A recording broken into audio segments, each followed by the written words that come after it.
Salut, salut! Bienvenue, c'est le grand retour du podcast. Euh, cette année, je vais faire différent par rapport à l'année dernière. Là, je suis juste en train de ressortir mes notes en même temps pour l'épisode. C'est-à-dire que l'année passée, j'enregistrais toujours. Je trouvais ça le fun. Bon, comment on avait ça? En tout cas, un gros fail, là, quand tu as un cheveu qui tremble sur le bout de la langue, c'est fatigant. Donc, dans le fond, ce que je vais faire une formulation un petit peu différente cette année, c'est-à-dire de le faire simultané, enregistré en audio et en vidéo pour pouvoir le partager aussi avec mes abonnés de ma chaîne YouTube je le vois à chaque mois que les gens écoutent mes vidéos sur YouTube. Puis c'est fait pour vous donner du nouveau contenu, puis en même temps faire du contenu visuel qui est toujours intéressant. Donc, là, mes notes prennent du temps à charger. Je vais juste passer mon téléphone qui est dans le champ de vision de l'écran. Donc, aujourd'hui, là, tu vas me dire, si tu suis les numéros d'épisodes, tu vas me dire, il te manque un numéro d'épisode. Oui et non, c'est parce que, en fait, quand j'ai fait le planning des épisodes, l'épisode 66, ça se trouvait être au niveau, la, la- voyons, l'épisode d'intro, là, la nouvelle introduction pour la nouvelle saison. Puis en fait, bref, ça créait un mélange phénoménal dans nos notes. Fait que j'ai décidé de le garder épisode 67. Donc, l'épisode 66, ça se peut que tu dises, ah, il manque, mais non, il manque, oui et non. Voilà la raison. Donc, aujourd'hui, je vais te parler de la rentrée financière, équilibrer ton budget et tes objectifs en automne. Parce que, tu sais, on parle souvent à ce temps-ci, là, c'est la rentrée scolaire, les enfants sont rentrés à l'école, on a eu le congé de la fête du travail, la routine recommence à se rétablir. Ben, pourquoi pas faire aussi une rentrée financière? Dans cet épisode, on va plonger dans ta rentrée scolaire de l'automne avec un regard financier. L'automne, c'est le moment idéal pour revoir des objectifs financiers, équilibrer ton budget et préparer ton entreprise et tes finances personnelles pour la fin de l'année. C'est le dernier stretch, dans le fond. Euh, je suis Aka Audrey, la diva des chiffres. Je suis une passionnée des chiffres parce que moi, je trouve que nos chiffres nous parlent tellement. C'est important de les écouter, de les entendre, de les comprendre, de les aimer, de leur donner de l'attention. Je vais être ici, dans le fond, le but de mon podcast, c'est de donner des conseils pratiques sur la manière de gérer ton argent dans cette période de transition qui est l'automne, la rentrée scolaire en même temps, tout ça, que tu sois parent d'élèves ou entrepreneur, tu vas découvrir comment utiliser la saison qui s'amorce pour optimiser tes finances et préparer un avenir financier solide. Oui, un avenir financier solide malgré le contexte que les taux d'intérêt n'arrêtent pas de grimper. Aujourd'hui, je vais te parler de dans le fond, sept stratégies planification. La première, ça va être la planification budgétaire pour la rentrée scolaire, comment gérer les dépenses liées aux fournitures scolaires, aux frais de scolarité, aux activités parascolaires, tout ça. Comment on budgète ça? C'est sûr que si tu veux commencer à te mettre de l'argent de côté au moment où tu écoutes ce podcast-là, tu peux prévoir les frais plus tard, mais à court terme, tu peux pas les mettre de côté. Hein, on s'entend? Tu peux juste les décaisser. Deuxième stratégie, économiser les dépenses saisonnières, des astuces pour réduire tes coûts liés à l'automne, comme les vêtements d'automne, les factures de chauffage, tout ça, tu sais, si c'est des frais que garde, faut prendre en considération parce que sinon, ce qui arrive, ben, on se retrouve avec une carte de crédit qui est loadée.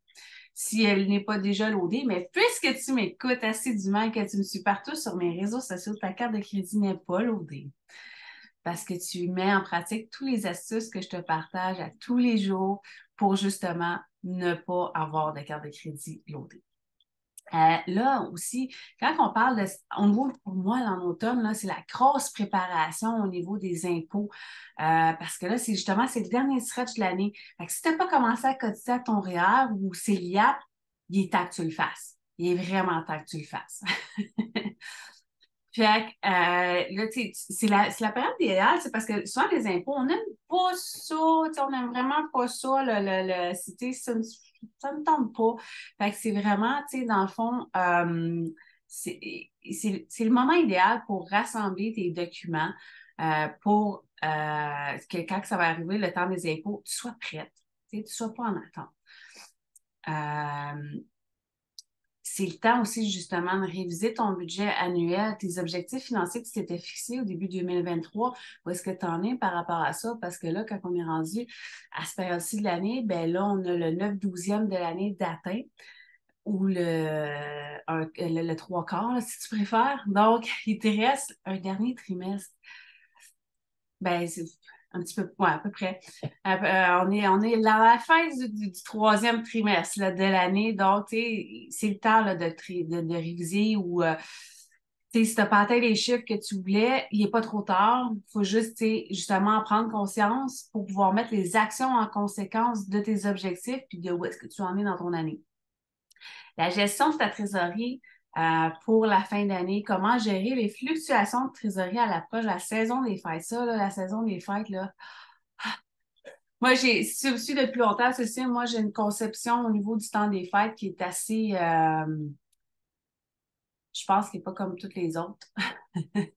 J'aurai l'occasion de t'en parler un petit peu plus là, en détail plus tard.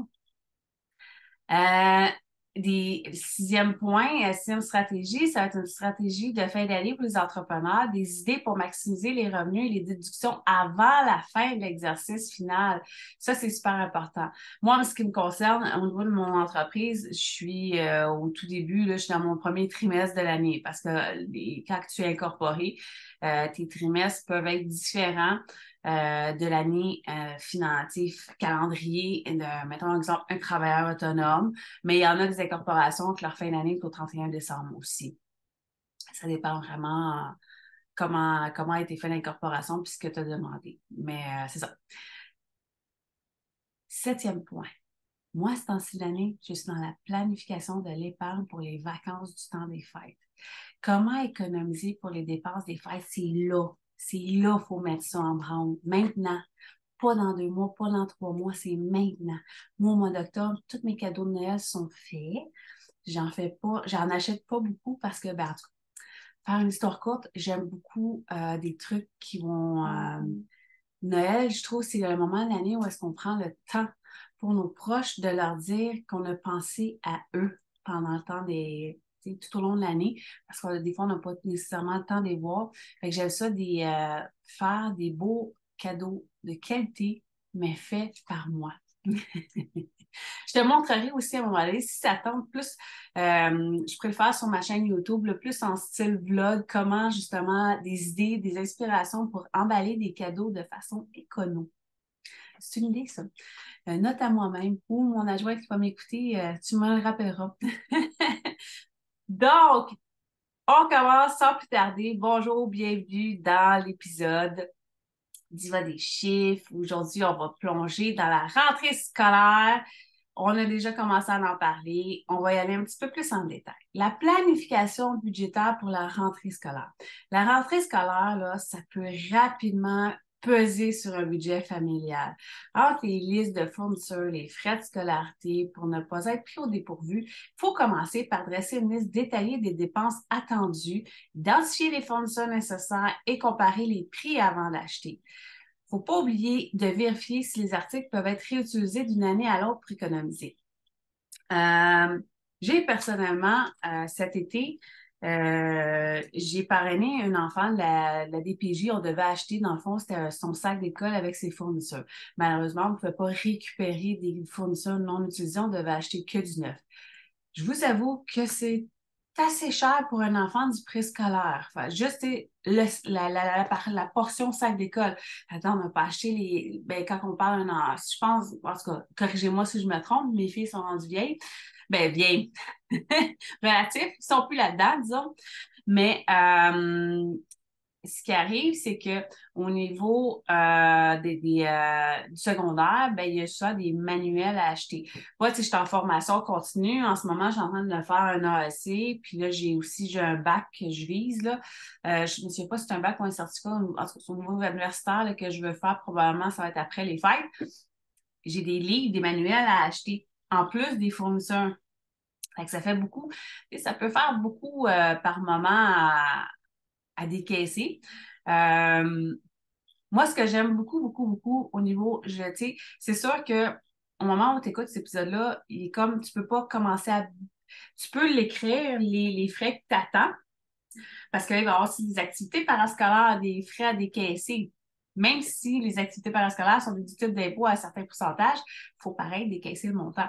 Mais là, c'est sûr que tu pourrais planifier ceux de janvier, commencer à épargner pour ceux de janvier, ceux après les fêtes. Moi, je suis du type, tu sais, que quand je reçois une facture, je la paye au complet tout de suite, immédiat, sinon je l'oublie. Mais, exemple, je mets tout le temps les sous de côté. Moi, j'ai fait mon budget, puis c'est planifié en conséquence que j'ai des retraits automatisés. Au début, comment je fonctionnais, ou des fois, quand c'est plus serré, je fonctionnais par le système des enveloppes. Je suis prête de faire un épisode complet là-dessus. Si jamais ça t'intéresse, tu as à me le laisser en commentaire. Mais autrement, sinon, je ne vais pas par système d'enveloppe, je vais y aller par, ben là, je vais par des comptes bancaires. Fait que, tu sais, j'ai des prélèvements automatiques. Puis quand la dépense, elle arrive, j'ai l'argent parce que je l'ai déjà épargné. Parce que dans le fond, ce que je fais, je prends le montant annuel, puis je le divise, tout dépendant si tu es payé à la semaine ou 2 semaines, tu le divises par la fréquence de paye, puis ça se fait. C'est ça qu'on appelle se payer d'abord. C'est que ben là, tu charges mes dépenses annuelles qui ont été réparties. Puis après ça, je m'occupe aussi de faire combien je veux épargner au bout de l'année.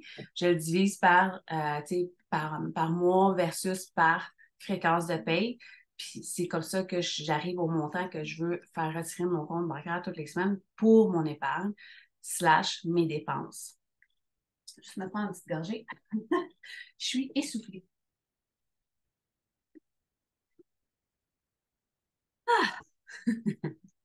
Donc là, ça fait le tour pour la planification budgétaire. Si tu as des trucs quand tu m'écoutes que tu veux me partager, n'hésite pas, mets-les en commentaire ou si tu as des sujets que tu voudrais que j'aborde, mets toujours en commentaire. Tu peux m'écrire sur mes réseaux sociaux, Instagram, Facebook. Je suis même aussi sur TikTok. Ça va me faire plaisir de t'écouter. Euh, Économiser pour les dépenses saisonnières. Moi, ben, tu sais, exemple, là, ce qui s'en vient, tu sais, comme frais de l'automne, ben, c'est ça, c'est les frais de déneigement, tu sais. Si c'est ta première année, c'est un petit peu difficile de planifier. Moi, en tout cas, j'ai pas de frais de déneigement, mais je sais que si j'aurais à avoir des frais de déneigement du jour au lendemain, corrigez-moi ceux qui en ont si je me trompe, mais j'irais dans les eaux d'à peu près, entre 300 et 500 que je mettrais, que je planifierais dans mes dépenses annuelles pour le répartir. Là, c'est ça, si tu le fais pas annuellement, ben c'est le temps là, de le faire là, parce que ça s'en vient. Je pense que ça commence à signer. Là, souvent, mes clients, là, je reçois des factures justement de déneigement là, à partir d'octobre, j'en commence à en recevoir. Fait que c'est le temps, là, t'as encore un gros mois là, pour en mettre de côté. Puis souvent, c'est par versement que les gars de déneigement le font. Fait que ça peut être une idée, mais c'est sûr que ça serait bien éventuellement.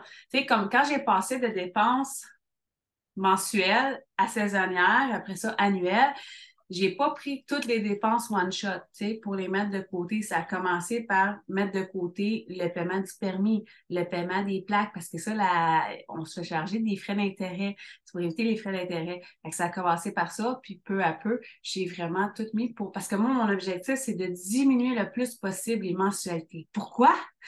Parce que les mensualités tuent la liberté.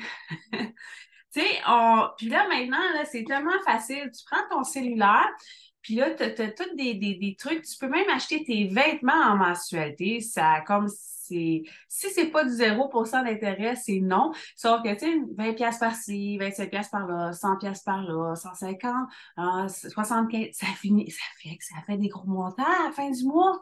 Fait que moi, j'évite comme la peste les mensualités parce que, ils sont pas dans mon budget. Puis moi, je vais dire, je n'ai pas l'argent pour l'acheter, je ne l'achète pas. Puis tu vas voir, à force d'avoir ce mindset-là et de l'appliquer, ce qui va arriver, tu vas avoir plein d'offres de crédit.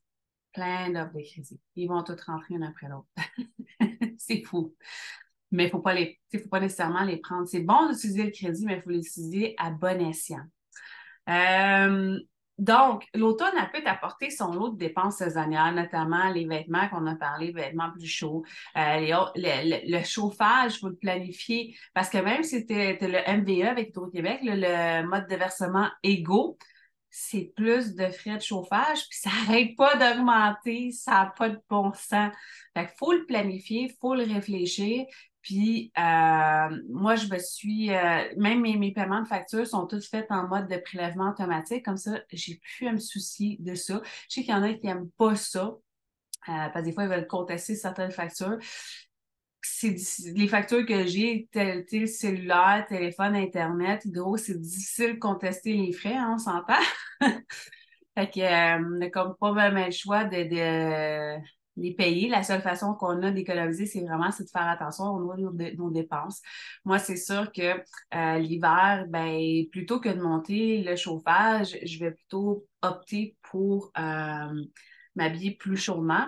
Je suis du type à dormir, j'aime ça dormir vraiment, pour le dire, pour être franche, c'est le bon vieux bobette camisole pour faire le dodo la nuit, mais j'ai une couverture chauffante. Plutôt que de monter le chauffage dans toute la pièce, je vais venir chauffer mon lit. Peut-être que ça coûte plus cher, j'ai jamais fait l'exercice, il faudrait que je le fasse, mais je vais abaisser mes thermostats. J'ai des thermostats intelligents, tu peux les programmer. Si tu les as pas, ben, faut que tu y penses.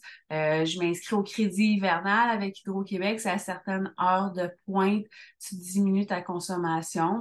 Puis je sais qu'il avait été discuté que possiblement à certaines heures, l'électricité allait coûter plus cher. Éventuellement. Sauf que, tu sais, en même temps, il faut faire attention pour respecter les voisins aussi. Tu ne peux pas partir ta brasser à 2 heures du matin. Pas sûr que le voisin va aimer ça, le bang-bang, mais enfin bref. Voilà. Euh, pour économiser sur tes vêtements d'achat, tu peux explorer des options d'achat d'occasion. Dans les friperies, tu peux trouver des bijoux sur Marketplace. Il faut juste, moi, je me dis, tant que c'est pas troué, déchiré, que tu vois pas au travers la fibre là, quand c'est quelque chose, c'est comme exemple mon t-shirt que j'ai, si je vois pas au travers, il est neuf de toute façon, mais si je vois pas au travers, il est correct. Ben, comme exemple, j'ai un shooting photo. Mon shooting photo, je l'ai magasiné. Oui, j'ai magasiné dans les marchés aux puces. J'ai essayé de trouver dans l'usager. Puis ce que j'ai pas été capable de trouver, ben, j'ai été dans le neuf. J'avais pas le choix. Tu peux faire aussi le tri de ta garde-robe pour découvrir juste à faire un ménage dans ta garde-robe, là, on trouve du linge, des fois que je fais comme ben oui, j'avais ça, je m'en rappelais pas. Ça te permet d'économiser. Il y a aussi t'as des applications mobiles là, que tu peux vendre tes vêtements. Ça te permet d'aller récupérer des sous pour après ça aller t'en racheter. Pour le chauffage, comme tu sais, ce qui est important aussi, c'est s'il y a des fissures ou des entrées d'air, de les bloquer. Moi, je sais que ben, les portes, c'est difficile de les bloquer. Mais tu sais, exemple, quand t'as des coupes froids là, qui se vendent là, pour mettre dans les bas de porte, là, ça, c'est sûr et certain que parce que je suis déménagée par rapport à l'année passée, où est-ce que je suis, puis où est-ce que je suis, je vais avoir besoin de coupe-froid. Fait que ça, c'est sûr et certain que ça peut être modifié. Euh, Si t'es pas habile, là, ben, ou que t'es pas autorisé, d'exemple, mettons, dans ton logement à faire des trous sur la porte, ben, ils en vendent comme en tissu, là, puis sur Amazon, là, au pire, là, d'ici à la publication de cet épisode-là, là, j'ai acheté les miens. Je te le linkerai en bio, en description, si jamais ça t'intéresse. Euh, mais tous les exemples, les fenêtres que tu n'utiliseras pas, ils se vendent des scellants. Je l'avais déjà fait. Honnêtement, je l'avais déjà fait. Ça, je ne le refais pas. Je ne l'ai pas refait. Pourquoi je ne l'ai pas refait? Je ne sais pas. Ça a juste à donner que je ne l'ai pas refait, mais tu peux, c'est un genre de sais pas comment on appelle ça, là, excusez-moi, là, je vais me faire corriger parce que je vais faire plein d'erreurs, mais un genre de saran wrap à la fenêtre, là, pour justement des fenêtres qui sont mal isolées. Moi, ici, mes fenêtres sont neuves, fait que j'ai quand même, j'ai ça, fait que j'ai pas, je ne passe, ça va être mon premier hiver, je ne passe pas genre d'infiltration de froid. Euh, Ça reste à voir. Ça reste à voir. Mais tu sais, probablement, il y a certaines fenêtres, tu sais, que si tu sens déjà l'été, probablement les fenêtres, parce que j'ai des portes, la porte avant, la porte arrière. Euh, ça risque d'être des fenêtres que je vais sceller pour l'hiver. Puis de régler ton thermostat. Sérieusement, mon thermostat, moi, là, l'hiver, là, dans mon bureau, j'ai jamais mis de thermostat par rapport à, avec les ordinateurs, les spots de lumière, le fait, tu sais, que souvent, tu sais, là, j'ai sorti mes chiens pour se enregistrer, là, je le pars de ronflement. Fait que, tu sais, le fait que justement, puis tout soit là, ça crée de la chaleur. Fait que j'ai jamais eu besoin de mettre de chaleur dans mon bureau. Mais ça reste à voir. Qu'est-ce que tu en penses? T'sais, par rapport à tes habitudes de vie, il faut analyser tout ça. Puis tu peux regarder aussi sur le site d'Hydro-Québec, il y a plein de solutions au niveau de l'économie, au niveau de l'électricité. Euh, Exemple, moi, ce que je fais aussi, un truc que je fais, j'ai un nouveau frigo. Mon frigo, l'été, je le mets sur plus froid parce que souvent, il fait chaud et humide. Puis l'hiver, je vais le mettre en mode écono parce qu'il fait déjà, en bon québécois, il fait déjà fret. Fait que je fais juste le mettre en mode écono. Puis ça fait, je le vois ça sur ma facture, ça fait une énorme différence parce que quand je l'ai acheté au printemps, je l'avais mis en mode écono. Mais sauf que où est-ce que je suis, il y a soit à chaque fois qu'il y a une panne numéro, je suis tout le temps touchée. Fait que ça fait que la première fois, j'ai perdu trop de bouffe, même si je n'ouvre pas la porte. Fait que je vais le mettre tout le temps en mode super froid pendant l'été. Puis là, à peu près là, vers début octobre, là, je vais commencer à le mettre en mode écono. La troisième stratégie pour la rentrée, préparation des impôts. Je vais en faire un gorgée.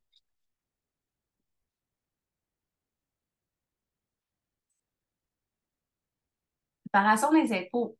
Même si la date limite est encore pour toi, tu dois dire, ah, c'est loin. Rappelle-toi à quel point t'aimes pas ça. À quel point, va se le dire, c'est plate. C'est plate.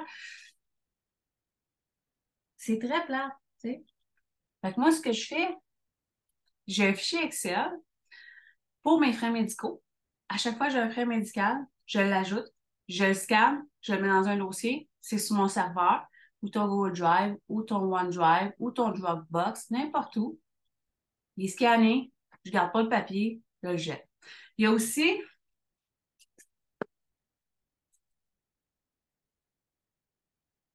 ah, tu vois, les bonnes vieilles pochettes. Tu sais, c'est une pochette. Ah, là, c'est pour ceux qui m'écoutent en audio, vous ne le verrez pas. Mais c'est une pochette, genre de chemise, mais les côtés sont fermés. C'est fermé trois faces. Fait que tu as juste un endroit où insérer tes documents, puis tu insères tes documents, puis après ça, tu vas les porter à la comptable. Ça peut être ça. Mais tu sais, on ne se le cachera pas. Je le vois aussi avec ma clientèle, c'est de plus en plus, c'est majoritairement, principalement en ligne. C'est très rare, genre, mes clients. Je pense cette année, en période d'impôt, j'ai peut-être vu sur toutes les parce que ça commence fin février, puis souvent ça va s'étaler jusqu'en juin, les travailleurs autonomes, et puis souvent même juillet, des retardataires. J'ai peut-être vu une dizaine, puis j'en fais beaucoup d'impôts. D'ailleurs, c'est un service que j'offre à l'année, les impôts. Fait que tu as des déclarations en retard, écris-moi, appelle-moi, branche-toi un appel découverte sur la presse, on va te mettre ça à jour. Mais, tu sais, dis-toi que plus tu vas structurer tes papiers, plus tu vas être préparé pour la saison d'impôt, moins ton comptable, plus ça va aller vite pour le traitement de tes impôts. Puis sinon, tu as la bonne, comme la chemise. Ça, c'est vraiment. Ou si t'as pas de chemise, t'es fermé trois faces. Un beau gros sac Ziploc, là, tu sais, ça aussi, genre, ça tout le temps, ça, j'en ai tout le temps un ou deux par année, là, qui m'amènent ça dans un sac Ziploc. Un sac Ziploc, comme ça, tu le fermes, c'est fini. Et tu mets un beau 2023 dessus. Puis à chaque fois que tu as un papier, tu le mets dedans. Perds pas la pochette. Ça, c'est l'inconvénient. Faut pas que tu perdes la pochette. Mais là, tout le temps, même place. Sinon, ben, tu sais, les numérisiers, moi, parce que c'est sûr que dans mon domaine où est-ce que je travaille, j'ai énormément de papiers à gérer de mes clients. C'est de plus en plus en ligne, mais j'en ai encore beaucoup de papiers. Fait qu'à un moment donné, il faut que j'élimine le plus de papiers possible. C'est la façon que je le fais. Euh, Moi, je te dirais, ben, si tu t'inscris sur mon site web à tous nos outils gratuits, tu as l'aide mémoire. Que ça, je vais tout le temps venir mettre à jour. Tu as l'aide mémoire, puis la façon qui est faite, que mon aide mémoire, il est super, super pratique dans le sens que l'aide mémoire, c'est des cases à cocher pour aller, tu coches, puis selon ta situation. Fait que là, tu regardes la page, je suis salarié, OK, ça me touche. Fait que là, il faut que je coche tous ces documents-là, relevé 31, frais de garde, blablabla.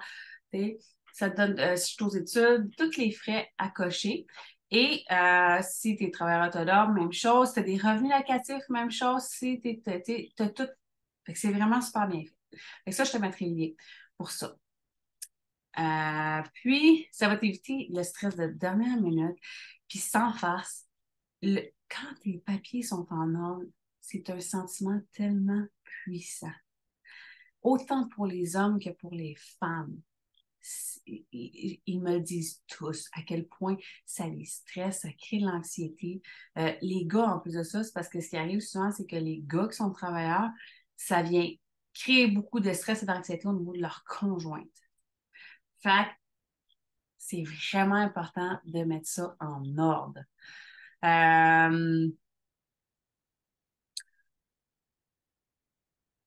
Puis, ben, c'est ça. Tu vas pouvoir mieux planifier, puis t'es mieux toujours d'en mettre trop que pas assez. Exemple, c'est une chose, t'es pas certain, mets dedans. Le comptable va te dire si c'est dans le champ ou si tu as raison.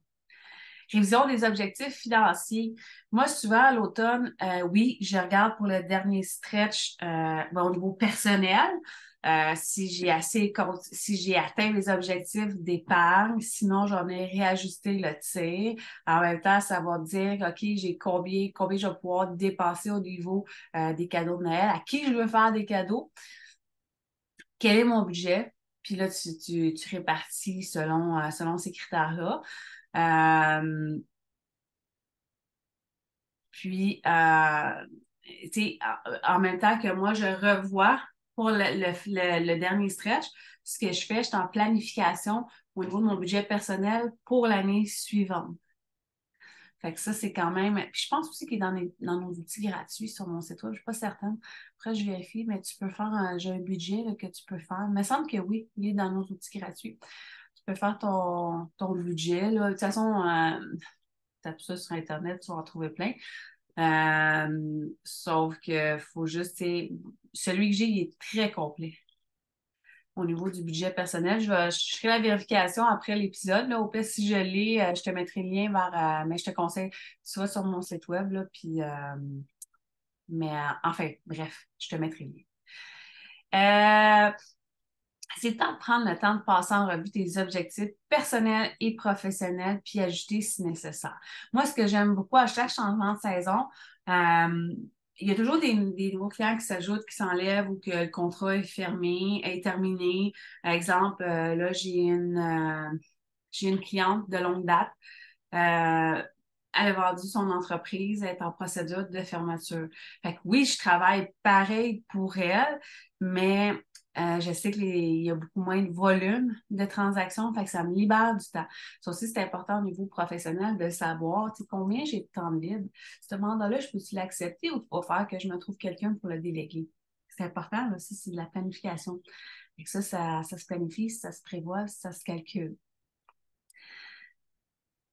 Puis il faut faire les ajustements nécessaires. Peut-être que tu souhaites d'épargner davantage. Tu as peut-être atteint ton exemple. Moi, ce que j'aime beaucoup, c'est faire mon épargne. Puis, tu sais, mettons, on va prendre, regarde bien, un fonds de travailleur. Un fonds de travailleur, c'est ça que la CSN ou avec la FTQ, c'est 5 000 par année, peu importe ton revenu que tu gagnes, tu n'as pas le droit de cotiser plus que 5 000 par année. 5 000 par année, ça fait 96 et je ne me souviens plus le prélèvement, 16,50 par semaine. Moi, ce que je fais, quand je fais mes impôts, j'ai toujours un retour d'impôt, pas parce que je calcule mal, Mais c'est parce que moi, je m'en sers après ça de mes impôts, le retour que j'ai, pour pouvoir, dans le fond, rembourser, mettre ça dans justement mon fonds de travailleur, puis après, je viens réajuster. Si tu ne l'as pas fait, c'est ta de le faire. Faut pas que tu dépasses plus que ton 5 000. Puis ça peut arriver aussi que tu as programmé ton épargne automatique, puis exemple, je sais pas, tu n'as pas eu d'imprévu, tu n'as pas eu besoin d'aller toucher à ton fonds d'urgence, puis là, tu regardes, puis là, tabarnouche, mon fonds d'urgence, il a continué à grossir, mon épargne automatique. Tu sais, mon fonds roulement, gars, j'ai beaucoup d'argent, j'ai comme plus d'argent que je pensais. Tu peux aussi décider, tu sais, de l'investir. Si tu as des dettes, paye tes dettes. Mais moi, je suis d'école de pensée au niveau des dettes, que oui, c'est important de payer ses dettes, oui, c'est important d'épargner, mais moi, j'aime l'équilibre entre les deux parce que si je ne fais qu'épargner, je me tire dans le pied parce que les dettes, tu sais, mais puis vice-versa. Ça aussi, je pourrais t'en reparler dans un autre épisode. Je suis l'heureuse héritière de beaucoup de dettes, merci à un ex-conjoint. Fin de la parenthèse, ça sera un autre épisode. Euh, bon, camion de vidange qui passe, qui va m'aider. La révision va toujours t'aider à rester concentré puis à prendre conscience de tes chiffres. Puis plus tu es conscient de tes chiffres, plus tes décisions vont être éclairées. Gestion de trésorerie pour la fin d'année. À l'approche de la fin d'année, c'est super important de gérer efficacement ta trésorerie, de prévoir tes dépenses liées aux vacances des fêtes de fin d'année. Moi, je ne vais jamais à l'extérieur. Je ne vais pas dans le sud, ces choses-là, parce que, tu sais, par rapport à tout, c'est compliqué, puis c'est ça. Fait que, tu sais, je vais pas à l'extérieur, sauf que souvent, dans les périodes de vacances, j'aime, exemple, faire des améliorations domiciliaires. Ça coûte de l'argent. Donc, je prévois les frais. Puis, tu sais, j'aime ça. Ça peut être une sortie, tu sais, une sortie qui nécessite des frais, ben ça peut être, tu sais, moi j'aime de l'épargner, puis là, quand tu arrives au temps des fêtes, ben là, tu sais, soit que si c'est par enveloppe ou par compte de banque, ben tu as le temps d'épargner pour les dépenses, pour... tu sais, ce type de dépenses-là, par contre, les vacances, moi, je ne le mets pas par compte bancaire parce que des fois, tu sais, à un moment donné, j'ai pas 28 comptes bancaires, tu sais, on s'entend. Euh, Dans le fond, tu sais, fait que ça. Puis des fois, c'est le fun aussi parce que ça te permet l'argent dans le système des enveloppes, c'est tangible, ça te permet de voir. Puis tu sais qu'un coup, il n'y en a plus d'argent, il n'y en a plus, c'est fini. Fait que ça peut être aussi, tu sais, exemple, souvent dans le temps des vacances, moi j'aime bien, c'est acheter un meuble. Parce que les meubles qu'il y a sont bien beaux, sont pas chers, mais tabarnouche, ma base de lit, planifie-toi la journée pour la monter, est compliquée en titi. Fait que, tu sais, c'est le genre de projet que je me garde pour la période des vacances. J'aime bien ça. Euh, Puis, il faut garder un œil sur ta santé financière de ton entreprise puis de ton foyer. Tu sais, ça te permet vraiment de voir là, tu sais, un peu comment la fin d'année va se terminer. Euh, c'est peut-être le moment aussi au niveau de ta business, de planifier tes promotions puis tes ventes pour le temps des fêtes. Parce que si tu arrives avec tes promotions du temps des fêtes que tu n'es pas planifié, ce qui arrive, c'est que des fois, tu n'as peut-être pas nécessairement toute ta séquence de courriel qui a été planifiée, ton tunnel de vente, ce qui est communément appelé qu'on entend partout. Fait que, c'est important de le planifier maintenant plutôt que d'attendre à la dernière minute puis que tu aies passé à côté de plusieurs occasions de pouvoir faire des ventes. Ouais, on devrait, je pensais, attends. Il reste 2 points! Je pensais pas au premier épisode qui serait si long que ça, mais je me suis tellement ennuyée. Puis justement, c'est comme moi, dans ma planification, c'est à chaque année, je me fais pincer quand c'est le temps des impôts. Je suis comme à bout de souffle, puis j'ai plus rien de fait d'avance. Mais là, j'ai engagé une adjointe cet été, puis justement, là, c'est pour pouvoir mieux planifier, puis que les personnes qui me suivent, que le contenu, il n'arrête pas abruptement, tout simplement. Fait que, on travaille là-dessus. On n'est jamais parfait. On travaille juste à s'améliorer, c'est ce qui est important. Stratégie de fin d'année quand tu es entrepreneur. Quand tu es entrepreneur, que tu travailles autonome, c'est le moment stratégique à mettre en place, des stratégies financières, surtout quand ton exercice fiscal se termine au 31 décembre. Il y a plusieurs façons.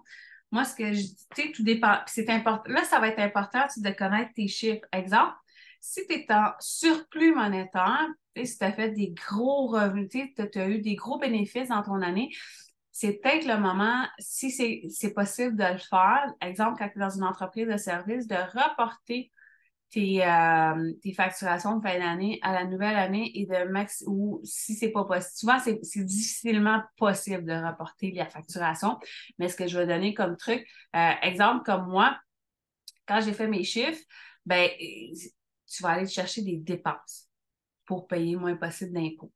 Tu es épargné toute l'année. Fait que c'est une stratégie qu'on va mettre en place en entreprise. Ça peut être d'aller justement là, augmenter tes dépenses en fin d'année financière pour pas. Mais pour ça, il faut que tu connaisses tes chiffres, pour que tes chiffres soient à jour.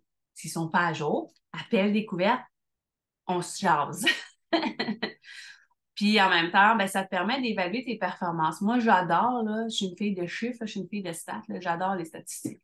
Moi, ce que je fais, là, j'aime ça, là, tu sais, c'est sortir les comparables avec les années précédentes. Puis c'est là, tu sais, comme, donc, tu te dis, tabarnouche, là, maintenant, jamais d'argent dans ma bon, blablabla. Puis là, tu regardes l'année passée, ouais, puis là, 2 ans, tu fais, là, OK, ouais, j'en ai fait du chemin. Tu sais, ça enlève aussi tout ce mindset-là que, oh, c'est de la mou, ça marche pas, blablabla. Puis finalement, ouais, finalement, tu sais, torche en tabarnouche. Puis, ben, garde, si tout ça, c'est du chinois, ce que je viens de dire, pour justement planifier ta fin d'année puis avoir payé le moins possible d'impôts au niveau de ton entreprise, appelle tes couvertes en bas. En bas dans la description du book, moi, ça presse. Puis les appels découvertes, comme c'est des appels téléphoniques, parce qu'avant, je les faisais via Zoom, sauf que je sais pas pourquoi, via Zoom, j'avais tellement un taux d'annulation, là. Puis souvent, c'est 15-20 minutes. Puis des fois, les gens sont pas habitués, ils sont pas capables de se connecter, ça fonctionne pas. Fait que là, tu sais, moi, j'attends, mais là, j'ai un autre rendez-vous après. Fait que là, tu sais, fait que j'ai modifié complètement ça. Je mets ça par téléphone. De toute façon, avec Vidéotron, on ne paye plus les appels longue distance à l'intérieur du Canada. Puis, étant donné ma fonction, ma profession, je desserre le Canada et le Québec pour ce qui est de la comptabilité. Ça va arriver, exemple, que je vais avoir des clients au niveau des impôts qui sont déménagés, qui sont aux États-Unis, des choses comme ça, oui. Mais sur mes formations en ligne, c'est comme quelqu'un qui veut apprendre à travailler avec QuickBook. D'ailleurs, va sur mon site web et va voir, j'ai des formations en ligne maintenant. De plus en plus, on a travaillé beaucoup fort là-dessus. Formation en ligne, c'est vrai, je suis j'ai beaucoup de formations que je donne et j'ai aussi énormément de fichiers Excel, d'outils administratifs pour vraiment outiller tous les types d'entrepreneurs. Celui qui commence ou celui qui veut faire ça juste pour sa famille, son budget, jusqu'à celui qui a une grosse, quand même pas pire PME. Mais va faire un tour. Tu as le coin des fichiers tout fait, tu as le coin pour apprendre. Le coin pour apprendre, c'est là que mes formations sont là. C'est vraiment intéressant. Fait que, ça se peut que ça change de nom parce que quand je le regarde au niveau du cellulaire, je trouve le nom il est trop long. Ça risque d'ici à ce que tu écoutes cet épisode-là, il ait changé de nom. Mais enfin bref, va voir mon site web. C'est www.skyupacademy, SKYUP, académie, pas d'accent, avec un E à la fin d'académie.ca. De toute façon, je pense que tu vas me retrouver facilement. Si tu ne me retrouves pas, écris Youhou, je ne te trouve pas. Moi, on va te trouver. Planification de l'épargne pour les vacances. Enfin, commencer dès maintenant à planifier tes vacances de fin d'année. Comme je te disais tantôt, moi, je vais regarder à qui je vais faire des cadeaux, combien par personne je voudrais versus combien je peux. Puis, ben, aussi, c'est quoi je veux faire pendant mes vacances? Est-ce que j'ai, tu sais, je veux changer ma base de lit, puis, tu sais, fait qu'il faut, c'est pas juste de lâcher, c'est aussi de planifier au niveau en termes de temps. Il faut que ça rentre dans le temps parce que ça sert à rien d'acheter des meubles puis qu'ils restent dans la boîte parce qu'ils sont, t'as pas le temps de les monter. Pas mieux non plus.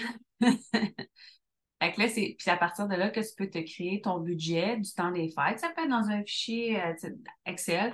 Si ton budget est déjà dans un fichier Excel, je suis très fichier Excel, tu peux te créer un onglet à part pour ton budget du temps des fêtes, puis tes projets. Qu'est-ce que tu veux faire? Est-ce que tu vas aller faire du ski? Est-ce que tu veux aller manger au restaurant, puis un restaurant où est-ce qu'il accepte puis tout?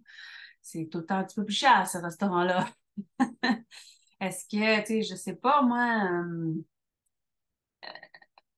tu sais, par exemple, mes animaux, moi, j'ai un budget, mes animaux, là, parce que j'ai un budget, j'ai un prélèvement automatique qui fait que ça va dans un compte pour les animaux. Parce que les animaux, c'est très cher maintenant. Fait que ça, c'est important. Moi, je le planifie. Parce qu'à un moment donné, je ne le planifiais pas. Puis là, je me ramassais avec des frais. Puis là, je sais comment, je n'étais jamais capable d'assumer les frais. Fait que maintenant, j'ai corrigé ça. Ça fait, je pense, 2 ans, 3 ans, je ne me rappelle plus. Ça se fait à toutes les semaines. Puis ça va te permettre d'éviter des dettes excessives en planifiant en ayant un budget, puis de profiter pleinement de la saison sans stress financier. Il n'y a rien de pire que de rester à Noël à la maison puis rien faire parce que tu n'as pas une crise de puis que tu ne l'as pas planifié. Puis que tout ce que tu as planifié, c'est des rêves, mais tu n'as pas planifié le coût de tes rêves puis les actions à mettre en place pour réaliser tes rêves. Fait que c'est le temps là. Là, maintenant, on planifie Noël. Maintenant. Voilà, ça fait le tour de mes stratégies à mettre en place pour une rentrée financière réussie. Yay! Que tu sois parent prévoyant ou entrepreneur ambitieux, l'automne offre une opportunité unique d'optimiser tes finances. N'oublie pas de mettre en pratique les conseils et astuces et partage-moi les tiens si tu en as que j'ai pas parlé ou j'ai pas pensé. Partage-moi-les, écris-moi, envoie-moi comment tu as aimé l'épisode. J'ai ajouté des questions, des petits quiz un petit peu pour mesurer un peu ton appréciation de le podcast. Va y répondre. Puis surtout, viens me noter, abonne-toi, mais viens me dire qu'est-ce que tu en as pensé. C'est super important. Puis est-ce que tu aimes cette nouvelle formule-là avec vidéo? Puis une formule avec plus de recherche. Je veux approfondir. Je veux plus faire des petits épisodes de podcast de 10 minutes. Je veux faire des épisodes beaucoup plus longs. Ça implique qu'on va passer plus de temps ensemble. Avant de nous quitter,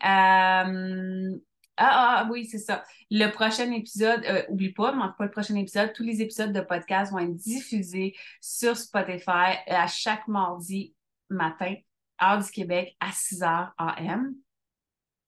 Même chose pour la vidéo sur YouTube. Ça va être en simultané que ça va être publié. Qui vient, abonne-toi, comme ça tu vas être notifié, puis demande à être notifié, tu vas être notifié, puis c'est ça. Avant de nous quitter, rappelle-toi que la réussite financière est à portée de main. Si tu souhaites discuter de tes objectifs financiers personnels ou professionnels, de découvrir comment je peux t'aider à tracer la voie vers un avenir financier radieux, je t'invite chaleureusement à planifier un appel découverte avec moi. C'est moi qui les fais, les appels découvertes, tout moi. Laissons les chiffres travailler en ta faveur. Réserve ton appel dès aujourd'hui directement sur le lien que je mets en description, en bas du vidéo, en bas de l'épisode de podcast.